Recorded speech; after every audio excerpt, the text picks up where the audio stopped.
Visi esame patyrę ir esame išbandę, kad vien tik kalbėti su mylimu žmogumi ir prašyti, kad jis pasikeistų, neveikia.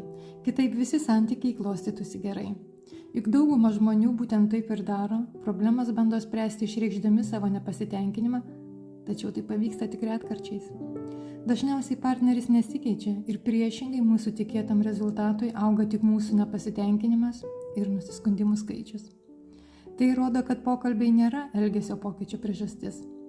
Tačiau turiu jums vieną gerą žinutę. Jums net nereikia kalbėti su savo partneriu, kad jis taptų tobulas. Mes esame čia šiame pasaulyje, kad būtume laimingi. Niekas nemėgsta problemų, tačiau daugelis iš mūsų vis tiek esame nelaimingi, ypač santykiuose su artimaisiais. Pagalvokite, kas būtų, jeigu atrastumėte matricos raktą? Jei rastumėte vieną būtiną laimės priežastį bet kuriuose santykiuose, ar tai asmeniniai, ar tai santykiai su kolegomis, tėvų ir vaikų santykiai, būti laimingiams, ką darytumėte?